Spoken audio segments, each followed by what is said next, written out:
Hello, magandang umaga.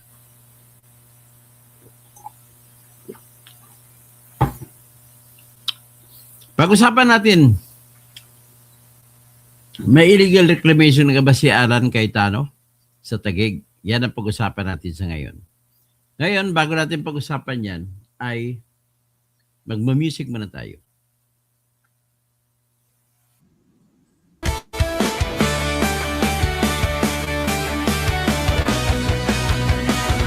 Sa Pilipinas, Welcome na welcome. Ang pag-usapan natin sa ngayon ay kung talaga bang totoo si Lacson na pag-aakusa na si Alan Peter Cayetano ay gumagawa ng illegal na reclamation dyan sa Laguna Lake. Pag sinabi yung reclamation, yung pagtatambak ng lupa sa area na sakop ng lawa, at kung gagawin yan ay gagamitin yan para sa personal na bagay, para sa kanya. hindi perang sukatan ng halaga, kundi kung sino ang lumalaban para sa masa. Totoo kasing tirador, totoo kasing tirador, kakampi ng naaapi, kalaban ng sakim na mandarambong. Totoo kasing tirador, totoo kasing tirador, hindi kayang bilhin ang puso niyang matibay.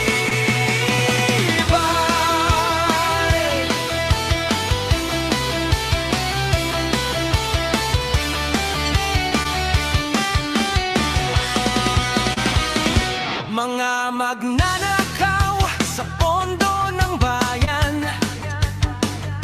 nanginginig kapag siya ang nandyan. Bawat piso, bawat sentimo, kailangang sagutin sa mata ng tao. Huwag nang ngiti para sa mandarambong walang pwesto, para sa sumisimsim kapag ang hustisya ang pinag-uusapan. Siya ang bantay sa gitna ng laban. Kung may nilulunod ang kasinungalingan, siya ang boses na hindi tatahimik. Sa bawat galaw ng mapagsamantala may salubong na paninindigan niya. Totoo kasing tirador, totoo kasing tirador, kakampi ng naaapi, kalaban ng sakim na buwaya. Totoo kasing tirador, totoo kasing tirador, hindi kayang bilhin ang puso niyang matibay. Hindi lahat ng malakas ay tama, hindi lahat ng tahimik ay duwag. Kapag ang bayan ang pinagkakaitan, siya ang unang humaharap. Totoo kasing tirador, totoo kasing tirador, kakampi ng naaapi, kalaban ng sakit na buwaya. Totoo kasing tirador, totoo Hi, Gamora. Good morning. sa taong bayan nagtatayo hanggang dulo ang paninindigan.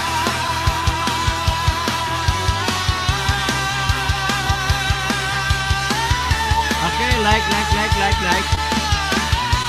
And share. Okay, so let's now hear our music first.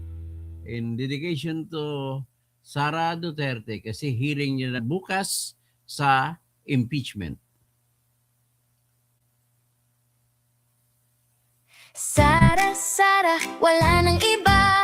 Sara, Sara lang pag-asa. Sara, Sara, siya lang makapakulong.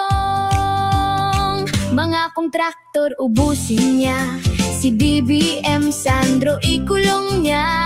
Si Tamba Zaldi ikulong niya. matapang at malasakit ibalik. Authority po, ang mandato niyan ay pangalagaan ang Laguna Lake. Paano pangangalagaan ng Laguna Lake? Yan ang gusto ko munang itanong para maintindihan natin ang topic sa ngayon. Okay? Sa pangangalaga ng Laguna Lake, kung ano ang itsura ng Laguna Lake mula nung panahon na si Rizal ay buhay pa, hanggang ngayon ay dapat manatili na gano'n. Paano niyang gagawin? Number one dyan, siyempre, yung tinatawag na may mga puno pa, sapat pa mga puno sa palibot ng lawa, sa buong Laguna at Rizal. Kailangan kompleto ang puno na ang tubig ay hindi mababawasan. Madadagdagan lang ang tubig tuwing umuulan. Ngayon, alam nyo ba yung kinetics o galaw ng tubig sa lawa ng Laguna? Ganito po yun para maintindihan ninyo. Ang lawa ng Laguna ay napakalawak dyan. Sakop ng mga dalawang probinsya. Probinsya ng Rizal at sa Metro Manila at Cavite. Na hindi Cavite, Rizal at Laguna. Okay. Ngayon, kaya nga may tinatag na binuo ang Laguna Lake Development Authority. Ang sakop niyan ay hindi lamang sa tubig, pati po lampas. Actually, pati yung mga Metro Manila, sakop yan lahat Manila. Kailangan po lahat ng galaw na makaapekto sa tubig ng lawa ay kailangan humingi kayo ng permiso sa Laguna Lake Development Authority. Kahit anong proyekto.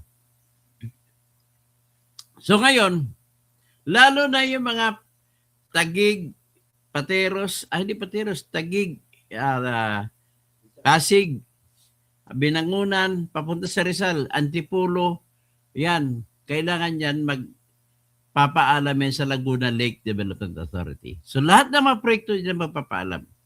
So ngayon, ang una sinabi ko ay paano mapapanatili ang dami ng tubig. Okay?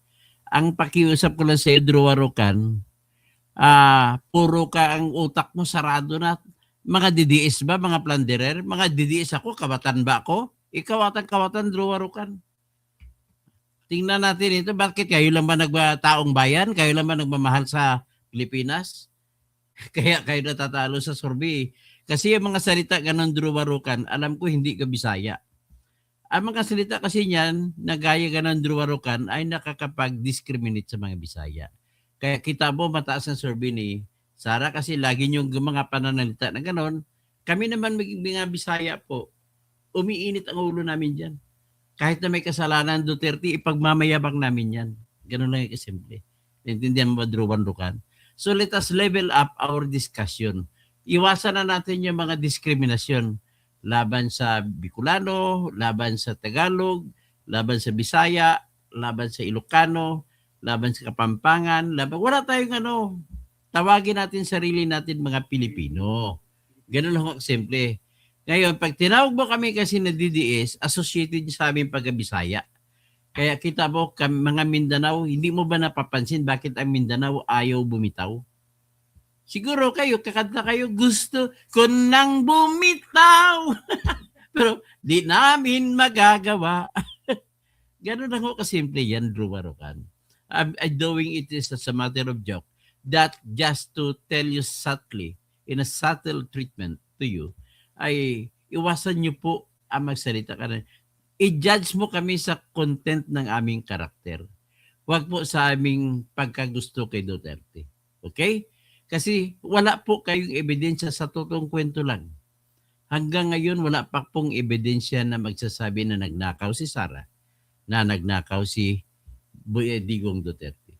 Pero medyo maraming ebidensya, pero wala pang direktang ebidensya na pumatay si Duterte. Yan lang at aming matatanggap namin. Pero iba naman yung pagpatay, iba naman yung pagnanakaw. Ganun na ho kasimple. Ngayon, pagnanakaw naman ang usapan, pag-usapan natin, napakaraming ebidensya, napakaraming maleta ebidensya sa mga kakampi mo kay BBM. Kaya nga, nagugulat na lang po ako sa kagustuhan ng mga pink na maghari sa Pilipinas. Kahit na nagnakaw si Marcos, ay gustuhin pa na si Marcos kay Sara Duterte. Ang tawag na kay Sara Duterte, Lustay, Inday Lustay, murderer, killer. Iyan na mga pinipicture out nila. Saan ba nanggaling ang mga ito na argumento? Ronald Llamas, Christian Esguerra, Insurrecto, tsaka si Bad, tsaka si Batang Manila Tuits, si Coach Jared. Saan ba nagagaling mga argumento nito na walang pinagbabasihan? Sa totoo lang, sa gusto nyo, sa tribo, as a tribe, as a tribesman, gusto nyo maghari Tagaluson sa Pilipinas. Ganun na kasimple ho. But then, your problem is, mas marami na ngayon ang gusto kay Sara, hindi lang mga Bisaya ang gusto kay Sara. Latest survey, number 1 mga Ilocos Norte, SOR, Pampanga, tapos sa Pangasinan, La Union. Bakit po hanggang sa Bicol, 31% ng mga taga-Sulid North hanggang sa South ay gusto si Sara. Metro Manila ay halos kalahati, 50%. Pagdating naman sa Visayas, Rua, Drukan, wag mo na ipagmamayabang mong kung ano na sa isip mo. Let us talk reality, about reality rather. Ay sa Visayas po, 53% sa huling survey ng Pulse Asia. Yung unang sinasabi ko survey sa Balance of Luzon, Pulse Asia survey. Ang Metro Manila number 1 si Sara, Pulse Asia survey. Ang lalo sa Mindanao, 87%. Di kayo maniwala? Ngayon, pagpatuloy nyo inyong naratibo, didilis, yung mga yan, tatapatin ko kayo, ako Bisaya pa ako, Ilonggo ako. Pero may dugong Ilocano. May dugo akong Pangasinan kasi mga lolo ko. I would rather look at the issue with fairness, with all fairness that I can see. Sa totoo ng isapin, wala tayong ebidensya na magsasabi na si Digong ang pumatay. Maraming namatay. Yan ang ebidensya natin. Pero wala tayong ebidensya kung sino pumatay. Amat kita lang natin, pulis ang pumatay. Pero yung pagpatay, mas maganda yun ang dihamak sa pagnakaw. Tirilin-tirilin ng pagnakaw. Tandaan nyo yan. Tapos ito mga makakaliwa naman, makadilaw, makapink, ayaw nila kay Duterte, mas gusto pa nila si Ram Marcos na nagnanakaw ng trilyon-trilyon. Kasi gusto man nila ng pink na maghari rin. So, ayaw nila tulungan si Duterte kasi niyari sila, nagiging otso diretso sila sa panahon ni Duterte. Wala ni isa naman lang dilaw na nanalo sa Senado. Tandaan mo? Oh. Grabe. Kaya yan ang kinagalit ninyo. Tapos mas gustuhin mo pa yung magnanakaw sa mamamatay tao, sinuportahan ng dilaw. Ngayon dati, yung mga loyalista ni BBM tsaka ni Marcos Sr., Marcos pa rin! Marcos pa rin! Ngayon, ang mga dilaw nangunguna magsalita, magsigaw. Mga pinklawan, mga makakaliwa, Marcos na rin! Marcos na rin! Oh, yan kita mo si Ronald Llamas. Ronald Llamas, paliwanag mo sa akin. Bakit ikaw ngayon ay kasama na ng 4 alas kayo ni Michael Hatin? Diyan kayo sa Prime TV. Alam niyo ko naman na yung Prime TV si Romualdez ang may-ari niyan. Ang ibig mo sabihin, nakipagkutsaban ka kay Romualdez, Ronald Llamas. Tapos kaibigan mo si Christian Esguerra. I am not destroying you, but I'm not telling the truth of what I have observed. Let us build this country together on the foundations of truth, on the foundation of fairness, and on the foundation of respect for each other. Dirumarokan, magrespeto ka sa Bisaya kung gusto mo, ikaw ay hindi pupunta sa masama. Ang Pilipinas po ay naman masama dahil po nandyan pa rin, marami pa rin mga Taga-Luzon ang tingin sa Bisaya ay kagaya kay Hidarian, Sub-Saharan. Tandaan ninyo, mas marami ngayon ang butante ng Bisayan speaking, pati mga Taga-Luzon na pumunta sa Mindanao ay mga Bisaya na rin ang nila, ugali. Ang dami kay mga taga Luzon na pumunta sa Mindanao nung panahon na nagbibigay ng settlers. Yan po ang katotohanan. Kasi someday, somehow, siguro 100 years later, yung ating mga salita-salita, bawat tribo ay magkakalapit-lapit na magkaisa. Pinaghiwalay ang mga salita-salita natin na mga isla-isla. Walang mga Facebook doon, wala kung ano naman. Akalain ba magkatabi lang yung Pampanga at Bulacan, malayo ang pagkakaiba ng salita? Ano kaya ibig sabihin yan? Ba't hindi natin pag-isahin yung mga salita natin? Mabuti na nga ngayon, pasalamat din tayo kay Manuel Luis Quezon kasi nagbinigyan tayo ng isang lingwahe na naintindihan ng lahat ang salitang, sabihin natin ito, salitang Tagalog yan, huwag mo tawaging Pilipino yan. Salitang Tagalog yan, pero never mind, hindi kami naghinakit ng mga Bisaya kung Tagalog sasabihin sa gamitin namin salita, kagaya ng pagbablog ko. Let us be honest and be fair to each other. Lukan, ayaw ko marinig yung salita mo, ha? Makipag-argumento ka ng maayos. Huwag yung puro didiis, planderim, nagdidiis. Sino ba nagplander? Di ba si Bongbong? Wala kang pundasyon sa iyo wala kang ebidensya sa mga sinasabi mo. Okay, I am now fair. Kahit na Cayetano ako, ito, o imbistagahan natin si Cayetano. Okay?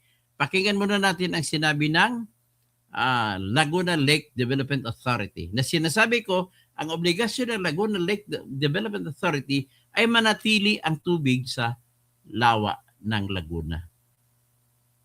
Okay? Kung tawagin mo yan sa olden times, sa nakaraang panahon, mula pa sa panahon ng Espanyol, ang tawag dyan, Laguna de Bay. Tama ba yan? I will tell you it's wrong. Ang tama po niya na pagsalita ay Laguna de Bay.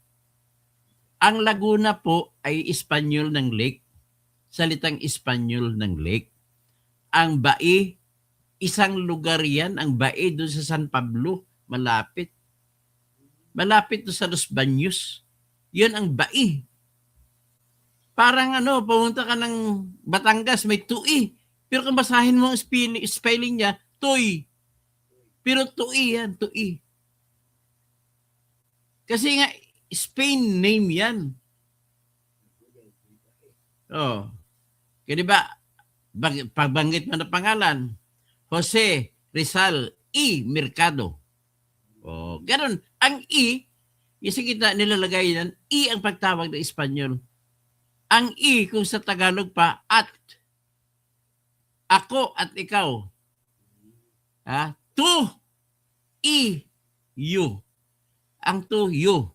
Espanyol ng you, to, ikaw yun. Akaw at ako. Sa Espanyol, to, E, you.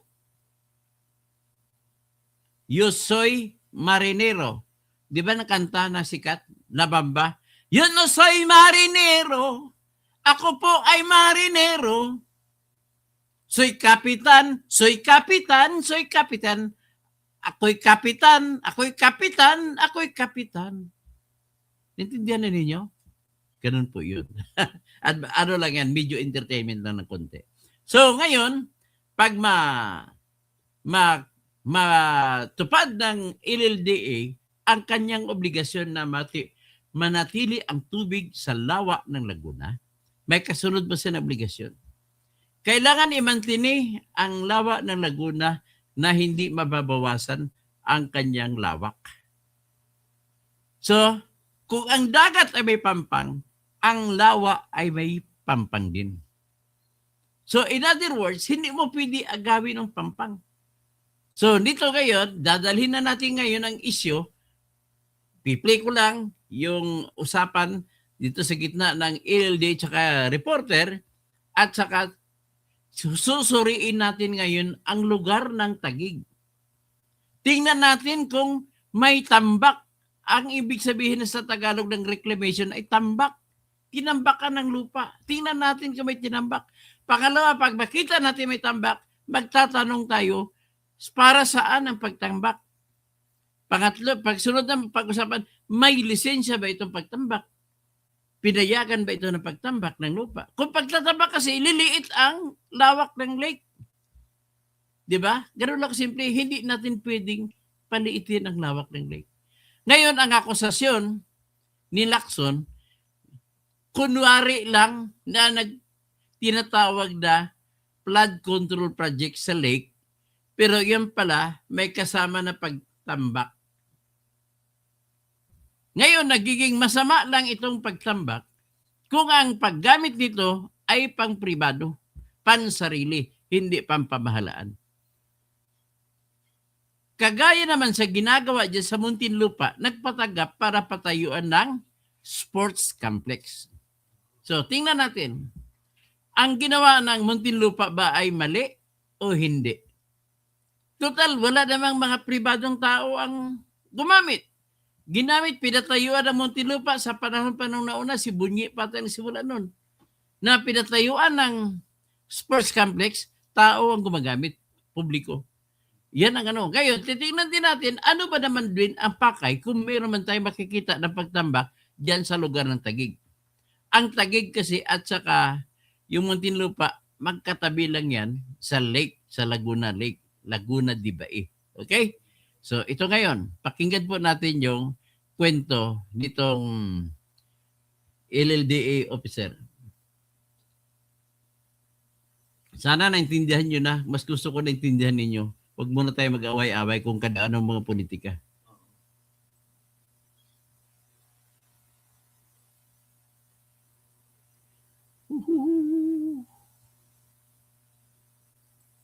So, ito siya. Balita, si BNC, si Corina Sanchez. Tuloy-tuloy pa rin ang konstruksyon ng isang pinahintong proyekto sa C6 portion ng Laguna de Bay sa Taguig City. Una na itong nasita bilang reclamation site na disguised as a flood control project. At ang mga kontraktor na tuklasan ng Bilyonaryo News Channel na kasama sa mga iniimbestigahan ngayon dahil sa flood control scandal. Kabilang si Siomai King founder Jonathan So. Narito ang exclusive agenda report ni Joash Malimban. Ito ang itsura ng proyektong Improvement of Laguna Lakeshore Area sa Barangay Lower Bicutan sa Taguig City. Nahahati ang proyekto sa 2 phases na nagkakahalaga ng 94 million pesos per Ibalik muna natin. Gusto ko makita ang itsura. Tingnan mo itsura. Dito, kumbinsido ako na may pananambak ka nangyari. Dati tubig po yan. Ngayon lupa na.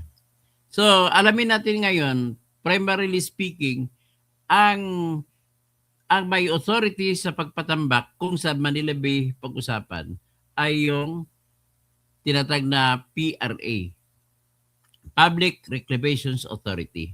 So, ibig sabihin po, kahit Manila City Government ang magpatambak, hihingi ng permiso sa Public Reclamation Authority, PRA. Dating PEA yan, Public Estates Authority. So, ngayon, sino naman ang may otoridad pagtambak ka sa lake? Siyempre, PRA din, pero this time may kasama ng opisina na Laguna Lake Development Authority. So, yan po, pakinggan natin. Tinignan ko lang ulit yan. Ang una, parang nakita na natin, parang may tambakan nga nangyari. So, ibig sabihin, wala nang issue na may tambakan nga nangyari. So, ibig sabihin, tama din si Lacson sa pagsasabi na may panambakan na nangyari. Okay. Laguna Lakeshore Area sa Barangay Lower Bicutan sa Taguig City. Nahahati ang proyekto sa 2 phases na nagkakahalaga ng 94 million pesos per contract. Ang naturang projects classified So, ito, bilang... nakita mo yung mga proyekto. Balik natin konti. Ilang proyekto na to?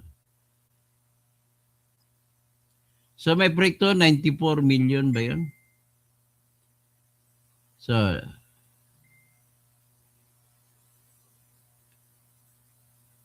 dalawang 94 million. So, that is 188 billion. Okay? Tapos sa ngayon, nag-usap tayo, 70% complete lang. O 60% complete. Pareho din ba ito? Tingnan ko kung pareho na contract number. Contractor core check. Pareha lang, core check. Core check, Construction Incorporated, saka Top Notch Catalyst Builders. Okay, is-discovery natin yan. Okay? So ito yan. na typical flood walls, isang malawak na lupain ang tumambad sa aming team nang bisitahin namin ang construction site. Kita ang mga construction equipment at backhoe na nagtatambak ng lupa sa paligid. Sa isang ulat ng philstar.com, ipinakita ang tila Ayan sa pilsa.com, noong 2021, ito pa yung party na yan, yung parting lugar na yan. Ito na ngayon sa 2025, ganun nakalapad ang lupa. isang apparent reclamation sa lugar mula 2021 hanggang 2025 sa pamamagitan ng satellite imaging. Bawal ang kahit na anong uri ng reclamation sa Laguna de Bay ayon sa Philippine Reclamation Authority at Laguna Lake Development Authority. Kaya laking gulat ni LLDA General Manager Leopoldo Parumog nang isang guni namin sa kanya ang ulat at malamang may nagaganap pa ring construction work sa lugar. That I have to check now. Pwede kong papuntahan yan kahit bukas. Kasi baka yung flood control, yung nahuhukay nila, ginagamit nilang pang-reclaim, ay yun ang dapat bawalin. Kaya kung Ito na ngayon ang pinaka-problema ko sa lahat. Bakit pinapayagan ang flood control projects umpisahan kung wala palang paalam sa Laguna Lake Development Authority? Dapat magpaalam din po sa Public Reclamation Authority. Bakit ganoon? Alam ko sa dagat, marami ding ibang mga politiko natin na nagkakaroon ng flood control project sa mga dagat natin, kung saan-sang parte. So, in the guise of, kunwari, flood control project, pero nagtatabon pala ng lupa. Parang ito rin na nakikita ko dito sa Laguna Lake. Tingnan natin. Diretso lang. nakikita kayo nag-uukay, baka naman hindi nire-reclaim, kundi tinatanggal doon sa flood control. That's what we have to check to verify. Ayon kay Parumog, October 2025 pa lang, sumulat Ang ibig sabihin, hindi tinatrabaho ng LLDA ang kanilang trabaho.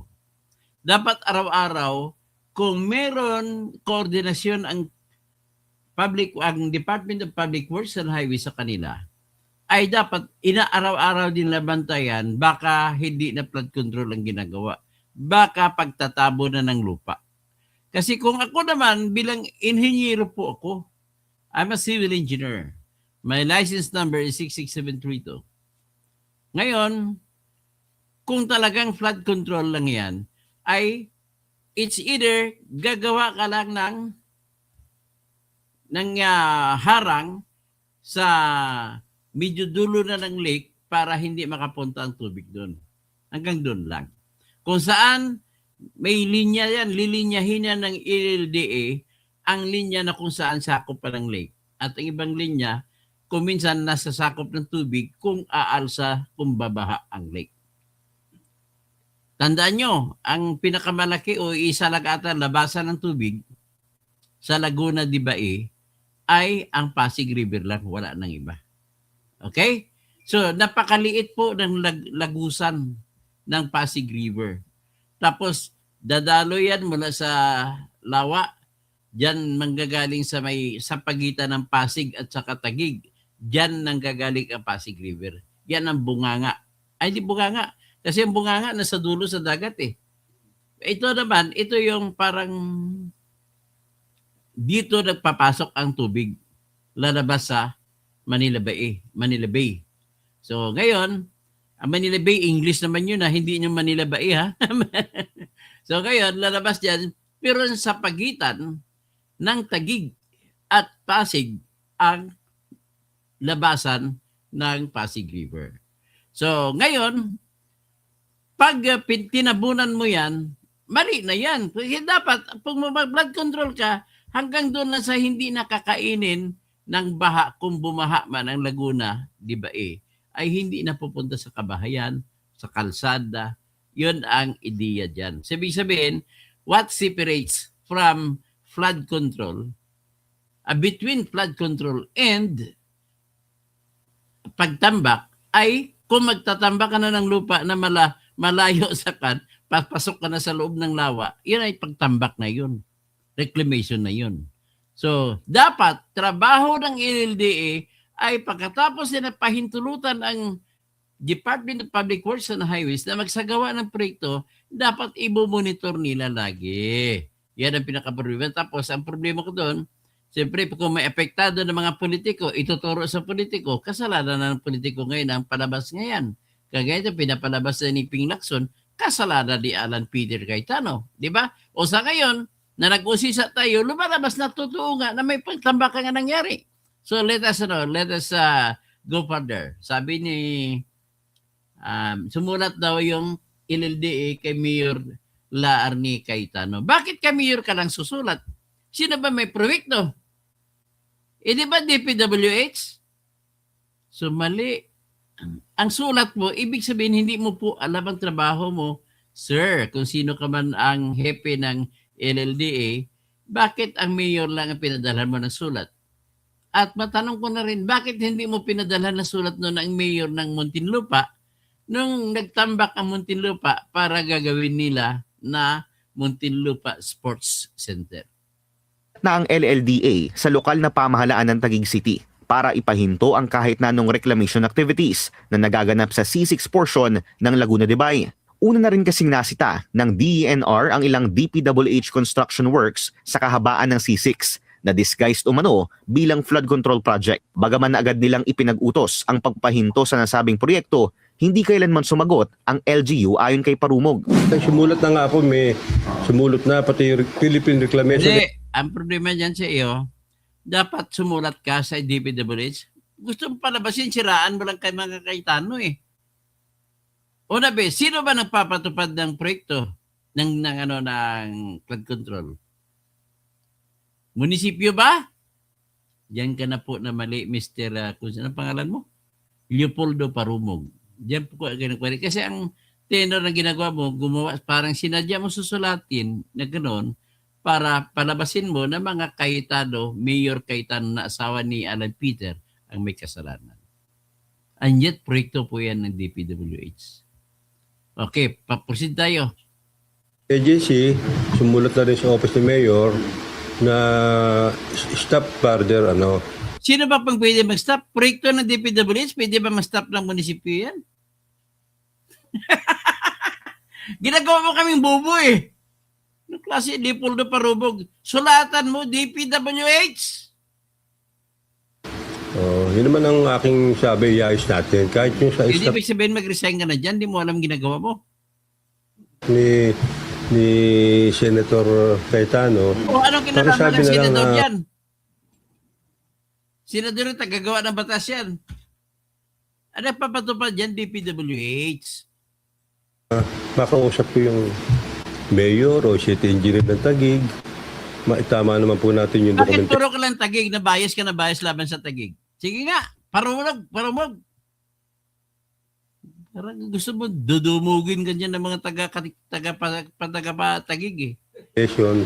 Na hindi naman sabihin kapabayaan namin yung Ay, lahat. pabaya ka nga So, eh. ako mismo nakita ko. Wala At kita mo during that time, naggamit pa ako ng drone. Wala Nakita mo, pero di mo pinatigil. Ano kaya ko? Gusto mo kaming... So, sino may kasalanan? Lacson? Si Parubog? O si Alan Peter Cayetano? O si Mayor Cayetano? Alamin natin na maayos ito. Unang-una, Lacson, alam mo naman kaninong proyekto ba yan? Di ba DPWH? Naka-stop naman.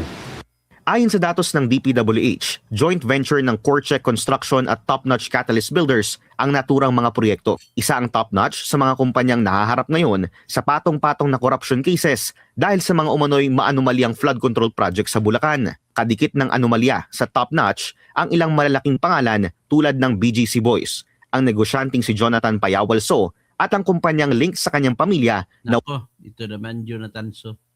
Ito po may-ari ng Siomai King na nag-diverse sa tinatag na flood control project. Anoy, padalhan ta kanoy ha. Sige, relax ka lang. Padalhan kita pambayad sa Honda mo. Sa Longgasaki, let investigation. Let it all investigate. Ito, One Frame Construction ayon sa investigasyon ng Anti-Money Laundering Council. Sa pagsusuri ng Billionaire News Channel, tila konektado rin kay So at sa kanyang pamilya ang kumpanyang Corecheck Construction, naka-joint venture ng Top Notch sa Laguna Lake Improvement Project. Base sa datos ng DPWH, mayroong 36 contracts ang Corecheck sa Bataan, Bulacan at Metro Manila na awarded lahat sa kanila noong 2025 lang. Grabe, ah. Wala ni isang exclusive project sa 36 contracts na ito. At joint venture lahat kasama ang Top Notch o di kaya ang Grabe, One Frame. Kung titingnan din ng General Information Sheet ng CoreCheck, listed bilang president ng isang Carla P. Angeles na may exact same address kay Giancarlo Payawal Galang at isang Diomedes P. Angeles na siya namang listed owners ng One Frame. Matatanda ang nagpataw ng freeze order ang Court of Appeals alinsunod sa petisyon ng AMLAC sa assets ni Jonathan Payawal So, Giancarlo Payawal Galang at ilan pang personalidad nakadikit na mga anomalyang kinasasangkutan ng top-notch builders. Kabilang na riyan ang umano'y misuse of government funds at money laundering. Sinusubukan pa ng Billionaire News Channel na kunin ang panig ng CoreCheck Construction at ng DPWH hinggil sa issue, pero wala pa silang tugon sa aming mga mensahe. Ayon kay LLDA General Manager Parumog, magsasagawa na ng isang inspeksyon ang kanilang Shoreline Management Office sa lugar para formal na maberipika kung reclamation project talaga ang isinasagawa sa bahaging ito. Naku, wag na kayo magtanong. Kasama kayo sa sindikato eh. Bakit imbestigahan mo pala na kunwari, alamin mo pa? Klarong-klaro na. Bakit pinatigil mo sana nung araw, nung ano pa? Bago magsimula. Style mo talaga bulok. Ikaw ang may kasalanan dyan. Kumikita ka dyan, Mr. Parumog. O, ito ngayon. Having established na natin na sa ating sariling investigasyon, mukhang na-establish natin. Pagtibayin natin ngayon kung talagang totoo ba na may reclamation. Ang gagamitin nating investigasyon ngayon, na ginagawa ko ito, sa kung may mga kaso ako, ipapakita ko sa inyo kung paano ko ginagawa ang technology. Dito, ibuksan natin po ang Google Earth. Google Earth. How do you pronounce it? Google o Google Earth o whatever? Oh. Yan po yung Google Earth. Papakita ko, hanapin natin ang lugar. Tingnan natin kung talagang may tinatawag na pagtambak. Okay? So, ngayon po, unahan natin, ito yung TLC Park, tanda natin ito. Ito, palaking ko. So, nakita ninyo, kalsada, C6 ito, C6. Yan, C6. Hanggang saan ang dulo ng C6? Sa kanan mo banda ay Laguna Libai. O yan, Taguig River rin dyan. Tapos, ibig sabihin ng libasan din pala ng tubig ng lawa ay Taguig River din, hindi ng Pasig River. So, lumalabas din sa Taguig River. At saan naman ang dulo ng Taguig River? Mamaya natin alamin. Ito muna tayo. Itong C6. Hanggang saan C6? Labasan River. May river din pala labasan ng ano. Ito po yung Pasig River na kung saan lumalabas ang tubig ng Laguna Libai. Okay, nakita na nyo?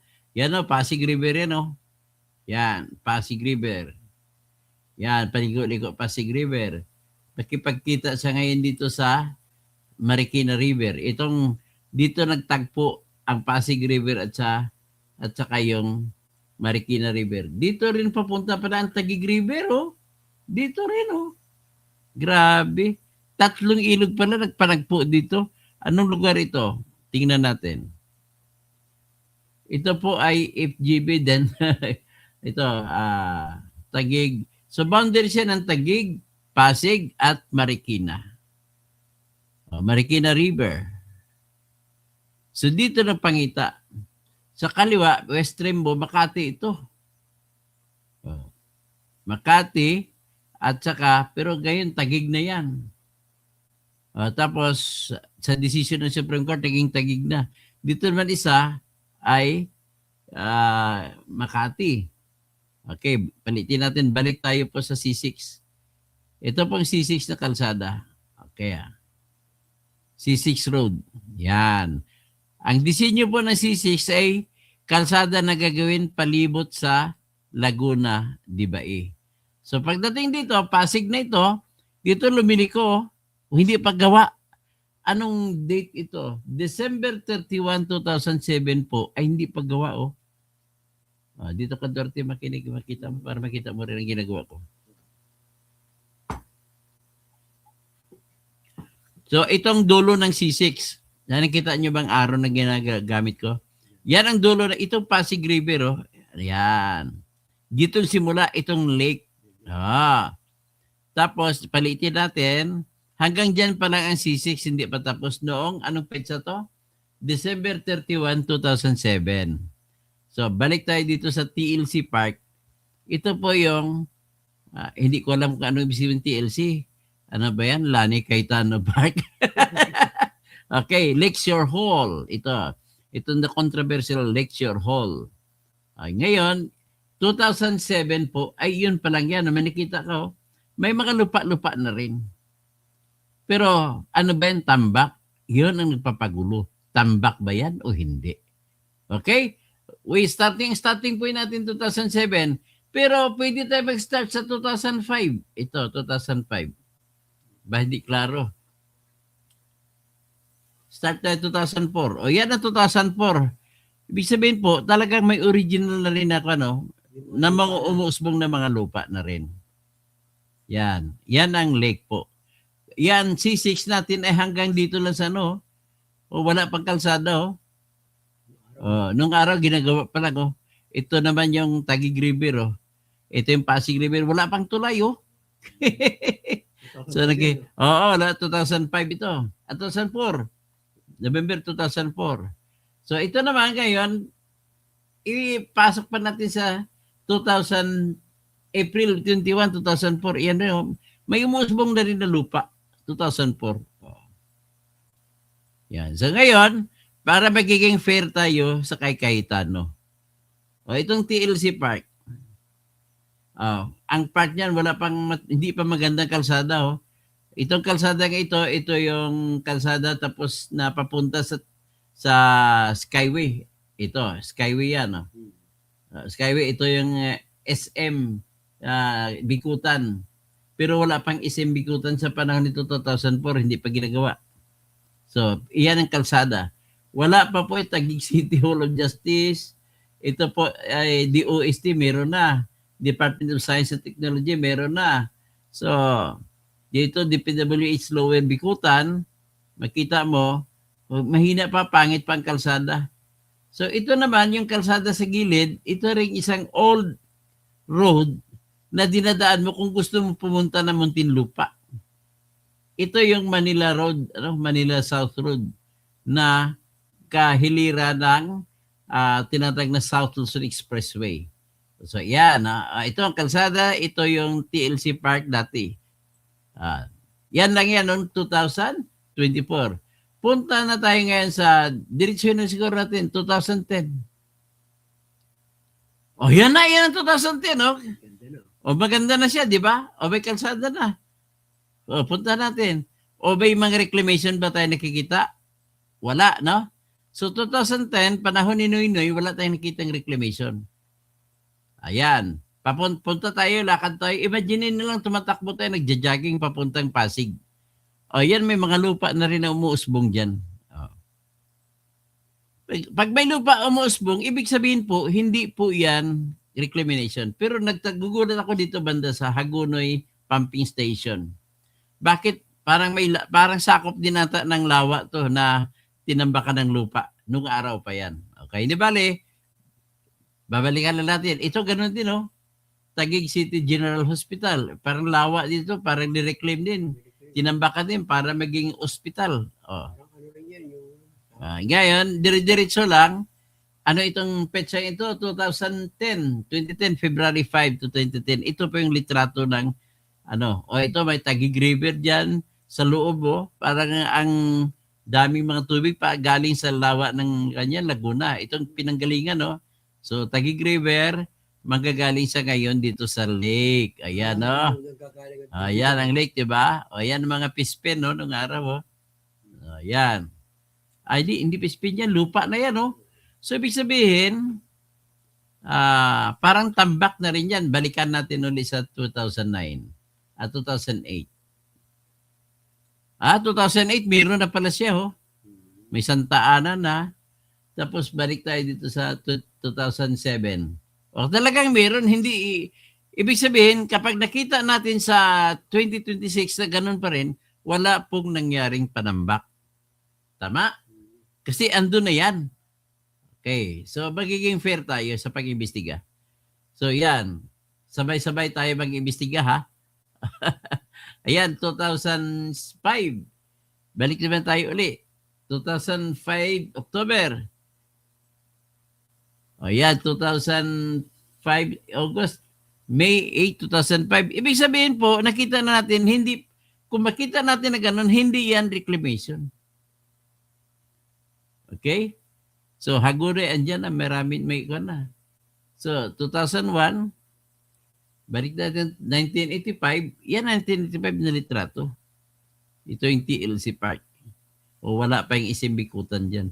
Wala pa yung kalsada dito. Hindi pa nagawa. Wala pang C6. Yan. So nakita nyo, wala pang C6. So talon naman tayo. Balik tayo talon sa 2010. Yan. Ibig sabihin hanggang dito, wala pong tambakan na nangyari. 2010. Okay? So ibig sabihin, wala pa. Ito, tingnan natin ito kung may tambak na, diba? Ito na yung 2005. Gano'n na, lupa na rin siya, pero wala, hindi kasing unlad kasi sa panahon ito. Yan, ito na yung panahon ngayon. Tapos, didiretso ngayon, ito naman ay Tagig, Tagig River. Anyway, hindi, dito siya sa Pasig River. Ito na po yung ito na po, nandito na po ang C6. Oh. Yan o. Umabot na dito ang construction ng C6. Tulay ito yung Pasig River. Okay? That is 2010. So, balikan natin ang kalsada 26. Ano nakita natin mga lupa? Ito lang. Hindi yan, na sigurado natin hindi yan tinambak kasi natural na nandyan na yan. Natural na yan. Balik tayo sa TLC Park. Kita mo, nagbiyahe-biyahe tayo ha. Kita mo. Yan.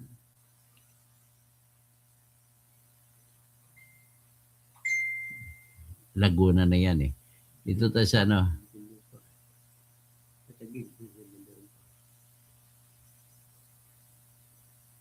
Ano yung Skyway? Ang dilaw Skyway. Ito natin nakita parang pareho lang, hindi man lang na dumami. Tapos 2013,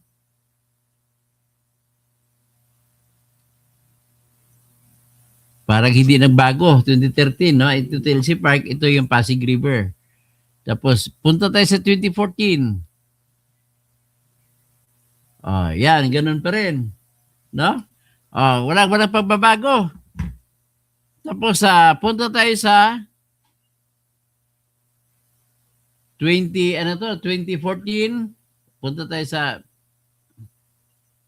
March 2013, ganun din, walang tambakan na nangyari. Ito yung Pasig River, oh. Ganun pa rin Pasig River andyan, oh. Pasig side na to. So, ibig sabihin, di hanggang Tagig lang tayo tumingin para malaman natin kung may tambakan na nangyari. Ito po yung TLC Park.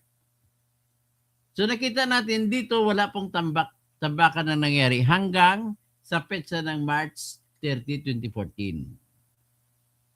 Attorney Bobit, nag-investigate kami kung talaga may tambakan nangyari sa Tagig. Ito, pinapakita kong Google Earth Map. So, punta tayo sa petsa na 2015. Ganun pa rin ang forma. So, wala nangyari. Sa panahon ito ay opisyal na rin si Alan sa kaya Tagig. Dito naman tayo sa 2015 ulit. Ayan, wala pa rin nangyaring tambakan. Ganun pa rin. 20, dito tayo punta sa 2016.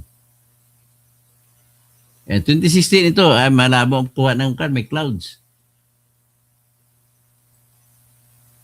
Ito, wala pa rin ako nakitang tambak. Wala pa makita natin ang Earth, ang Google Earth shot, wala pang tambakan na nangyari. Panahon na ito ni Digong ha. Okay, wala pa rin nakitang tambakan. Okay?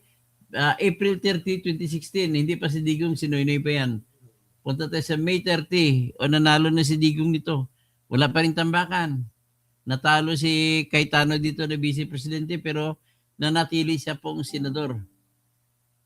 Tapos July 30, 2026, si Digong ng presidente, wala pa rin na tambak.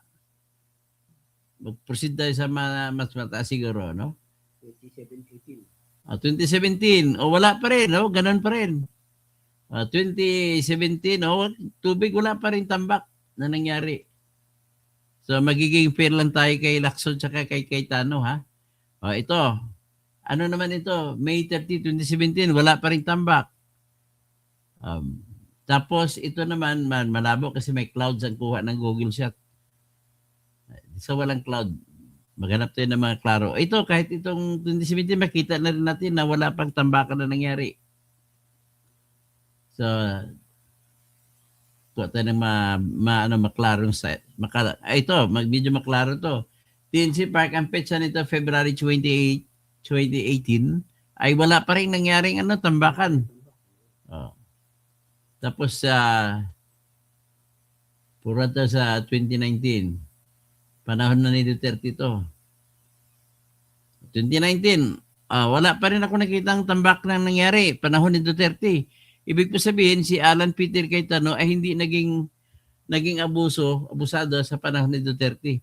Pero dito, papasok naman siya, magiging congressman siya ng speaker na siya. So, ito. Okay. So, wala. Parang tumubo lang ng mga water lilies, green. Ayan, ganun pa rin ang mukha. Wala pa rin ako nakitang tambak sa October 30, 2019.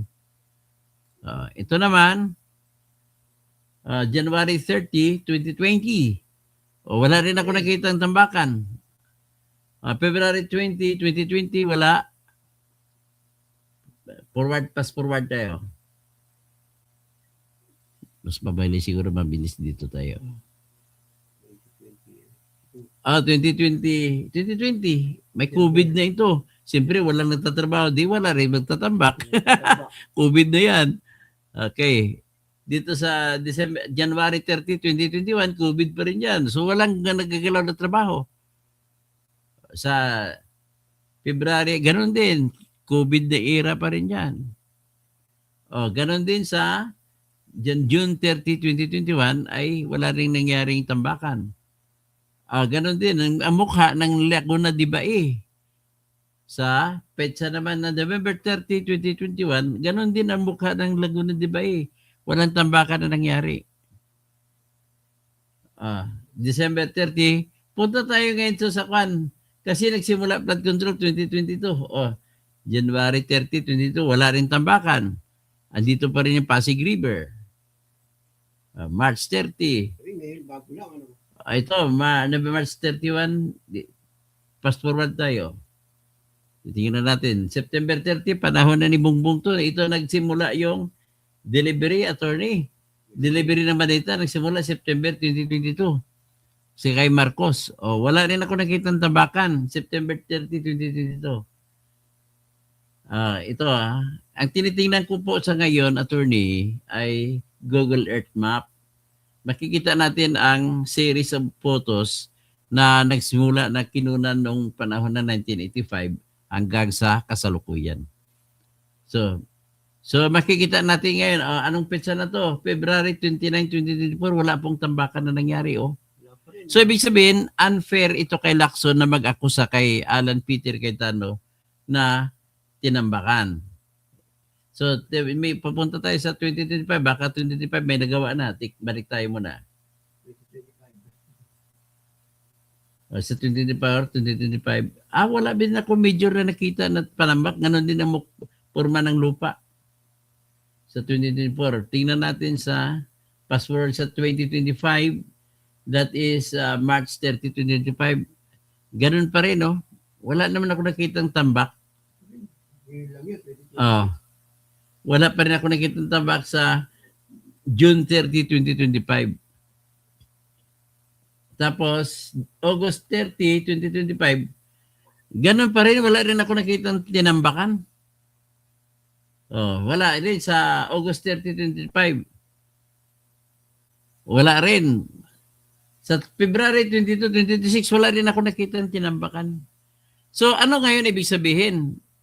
Ang ibig sabihin, attorney, nang invento lang pala ng kaso ito si Lacson.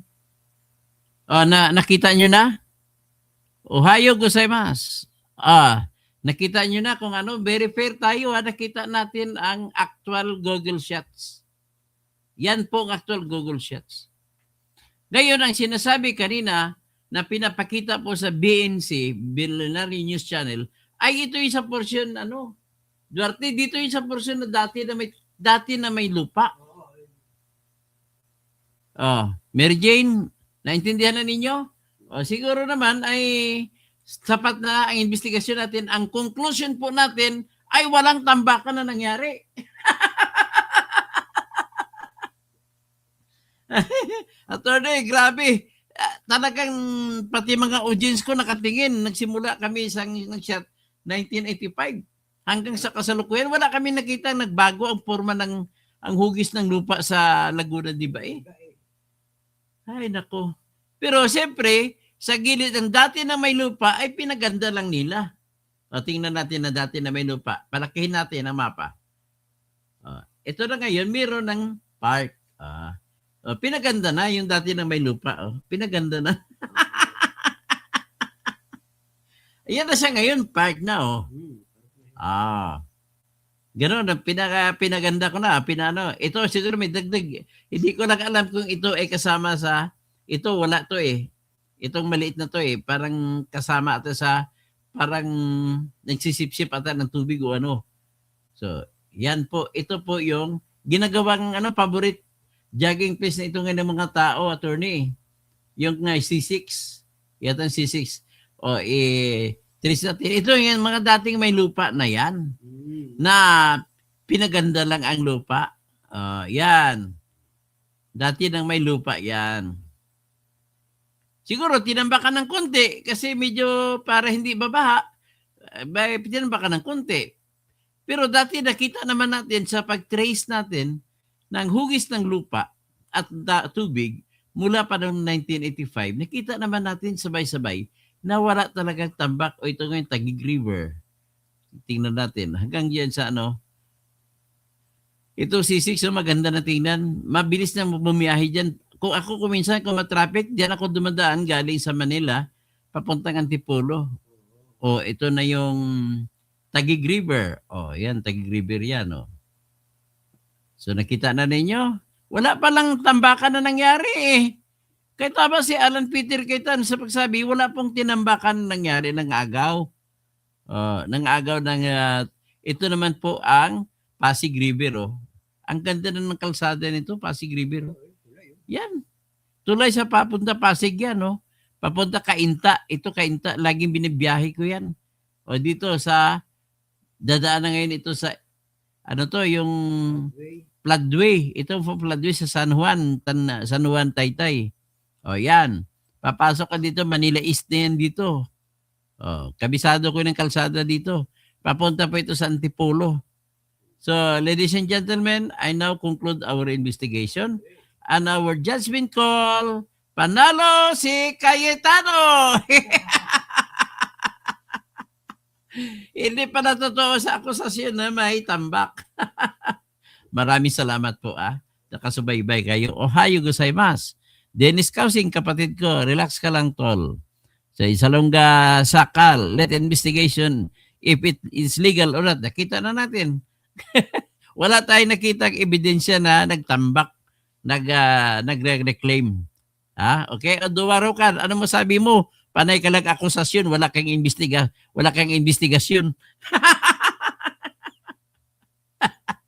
Okay, kung mag-akusasyon kayo, dapat may investigasyon. Okay? Hanggang dyan lang muna tayo. Maraming salamat po. At laging isipin po, walang api kung walang magpapaapi. Walang magwawagi na umaayaw. At walang umaayaw na nagwawagi. Pwede natin sabihin, Walang nananalo ng luto kung hindi tumataya. Sugal yun na, hindi ko ini-endorso yun.